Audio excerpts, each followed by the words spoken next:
Ça va? Check.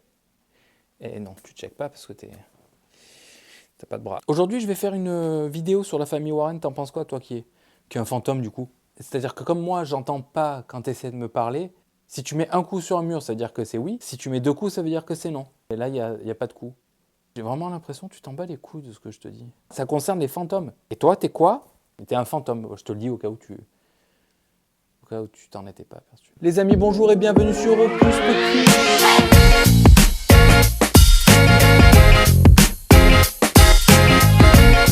Bienvenue dans cette nouvelle vidéo où nous plongeons dans l'univers fascinant de la famille Warren, ce couple d'enquêteurs paranormaux qui a marqué l'histoire des phénomènes surnaturels. Ed et Lorraine Warren ne sont pas seulement célèbres pour leurs incroyables enquêtes, mais aussi pour avoir inspiré une véritable mythologie moderne autour de leur découverte. Vous avez sûrement entendu parler des films comme Conjuring, Annabelle ou encore Amityville, et derrière ces récits, il y a de vraies histoires, ou prétendues vraies, qui continuent de hanter les esprits. Alors installez-vous confortablement, car aujourd'hui, je vais vous raconter les affaires les plus marquantes, les débuts du couple, leur succès, mais aussi les controverses qui entourent leur travail. Pour comprendre l'impact des Warren, il faut remonter à leur début. Ed Warren, né en 1926, grandit dans une maison qu'il affirme être hantée. C'est là qu'il commence à s'intéresser au monde de l'invisible. Très jeune, il raconte avoir vu des ombres mystérieuses et des portes qui se refermaient seules. Cet environnement a forgé en lui une conviction profonde. Les esprits et les entités existent. De son côté, Lorraine, née en 1927, se découvre un don de clairvoyance dès l'enfance. Elle dit percevoir les auras des gens et ressentir des présences invisibles. Lorsqu'elle rencontre Ed, c'est une véritable alchimie. Leur passion commune pour le paranormal les pousse à unir leurs talents. Ils se marient jeunes et après le retour d'Ed de la Seconde Guerre mondiale, ils se lancent dans l'exploration des phénomènes surnaturels. Au fil des enquêtes, les Warren récupèrent des objets qu'ils considèrent comme imprégnés d'énergie négative ou malveillante. C'est ainsi qu'ils créent leur célèbre Warren Occult Museum dans leur maison à Monroe, dans le Connecticut. Ce musée, aujourd'hui fermé au public, renferme des centaines d'artefacts, poupées, miroirs, crucifix et bien sûr la fameuse poupée Annabelle. Annabelle est sans doute l'objet le plus emblématique du musée. Contrairement à la version cinématographique, il s'agit d'une simple poupée de chiffon. Selon les Warren, cette poupée est possédée par une entité démoniaque qui a tenté à plusieurs reprises de blesser, voire de tuer ses propriétaires. Pour éviter que son influence ne s'étende, Annabelle est conservée dans une vitrine spécialisée, protégée par des prières et des bénédictions régulières. Mais le musée ne se limite pas à Annabelle. Chaque objet raconte une histoire. Par exemple, une boîte à musique hantée, des masques rituels et même un miroir qui aurait été utilisé pour invoquer des esprits maléfiques. Les Warren considéraient ce musée comme une extension de leur mission. Vous connaissez évidemment les Warren pour leurs enquêtes les plus célèbres. Les Warren ont mené des centaines d'enquêtes, mais certaines se démarquent par leur intensité et leur retentissement médiatique. Voici les plus célèbres. Tout commence dans les années 70, lorsqu'un couple de colocataires, deux infirmières, achètent une poupée dans une boutique d'antiquités. Rapidement, elles remarquent ce phénomène étrange. La poupée change de position et des messages apparaissent sur du papier. Il y a écrit « Help me ». Une de ces deux jeunes femmes se fait attaquer.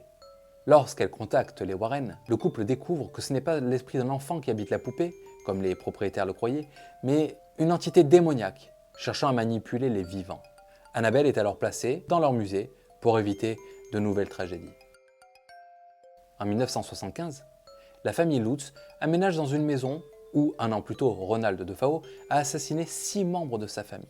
Dès leur arrivée, les Lutz sont confrontés à des phénomènes terrifiants. Des bruits inexpliqués, des odeurs nauséabondes, des crucifix qui se retournent. Ed et Lorraine sont appelés en renfort. Lors de leur enquête, Lorraine aurait eu des visions de meurtre et ressenti une puissance maléfique extrêmement puissante. Ce cas reste l'un des plus controversés, certains affirmant qu'il s'agit d'un canular, tandis que d'autres croient fermement à la véracité des événements. En 1970, les Perron aménagent dans une maison de ferme à Harrisville, dans le Rhode Island. La mère, Caroline, commence à ressentir une étrange connexion avec l'histoire de la maison.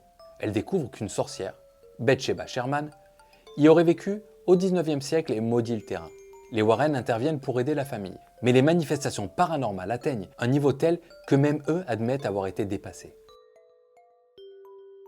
Ce cas est unique, car il mélange le paranormal et la justice. Anne Cheyenne Johnson, accusée de meurtre, affirme avoir été possédée par un démon. Les Warren témoignent en sa faveur, affirmant qu'ils avaient été témoins de sa possession lors d'un exorcisme. Ce procès, surnommé le procès du démon, a marqué l'histoire judiciaire américaine. Malgré leur notoriété, les Warren ont souvent été critiqués. Certains sceptiques, comme le célèbre illusionniste James Randi, les ont accusés de construire des récits pour le sensationnalisme et l'argent. Des témoins impliqués dans certaines affaires, comme Amityville, ont également remis en question leur version des faits. Cependant, d'autres, y compris des prêtres de famille qu'ils ont aidés, défendent leur sincérité. Quoi qu'il en soit, leur impact sur la culture populaire est indéniable. Les Warren ont consacré leur vie à explorer les mystères de l'au-delà, qu'on les considère comme des héros ou des charlatans. Leurs histoires continuent à captiver et à diviser. Et vous, qu'en pensez-vous? Croyez-vous aux phénomènes qu'ils décrivent ou pensez-vous que tout cela relève de la fiction? Je vous invite à laisser en commentaire votre avis sur ce sujet, sur toutes ces histoires qui tournent autour des Warren. J'espère que cette vidéo vous aura plu. Abonnez-vous à la chaîne bien évidemment et mettez un gros pouce bleu, ça c'est pour la force. Je vous remercie d'avance et je vous dis à très vite. Ciao. J'ai pas de faim, je sais pas quoi faire. Il faut vraiment que je me trouve une fin. C'est nul comme fin. Je finis comment? Je vais la finir comme ça.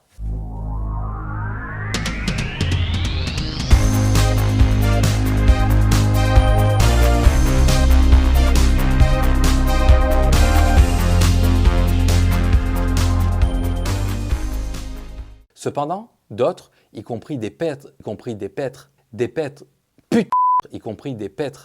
mais c'est pas possible. Mais je suis possédé. Ce mot, il veut pas sortir, putain.